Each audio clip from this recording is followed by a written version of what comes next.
জয় শ্রীকৃষ্ণ, রাধে রাধে, জয় জগন্নাথ। আজকে দেখতে পাচ্ছেন এই যে জ্যান্ত পালং শাক, আলু বেগুন দিয়ে যেটা হারবাল হয় রোজের, পালং শাকের তরকারি হবে, সঙ্গে আলু ভাজা, ডাল, ফুলকপি, মাছের মাথা দিয়ে একটা তরকারি হবে হারবাল। ওইদিকে দেখুন মাছের ঝোল, মাছের টক, মাছের ঝোল বসছে, মাংস হয়ে গেছে, সঙ্গে থাকছে মিনিকেট চালের ভাত। আর অল্প সময়ের ভেতরে আমরা রান্না রেডি করে দেব।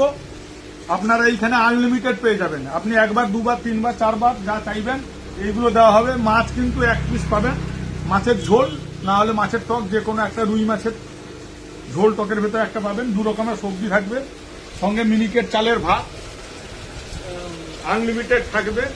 আপনারা চলে আসুন শৌলা কাঁথি, পূর্ব মেদিনীপুর। আসলে এরকম এই যে জ্যান্ত জ্যান্ত শাক পেয়ে যাবেন, লাফাচ্ছে একদম। জ্যান্ত শাকের তরকারি হবে আলু বেগুন দিয়ে হারবাল, কাঁচা লঙ্কা হলুদ দিয়ে রান্না হবে। এটা মাছের মাথা দিয়ে হবে, রুই মাছের মাথা দিয়ে মাছের ঝোল, মাছের টক। চলে আসুন, আর অল্প সময়ের ভেতরে আমরা রান্না রেডি করে দেবো। আনলিমিটেড খাবার থাকছে, মাত্র 80 টাকা দিয়ে পেয়ে যাবেন। গরমা গরম হোটেল অ্যান্ড রেস্টুরেন্ট, শৌলা কাঠি, পূর্ব মেদিনীপুর। জয় শ্রীকৃষ্ণ, রাধে রাধে, জয় জগন্নাথ।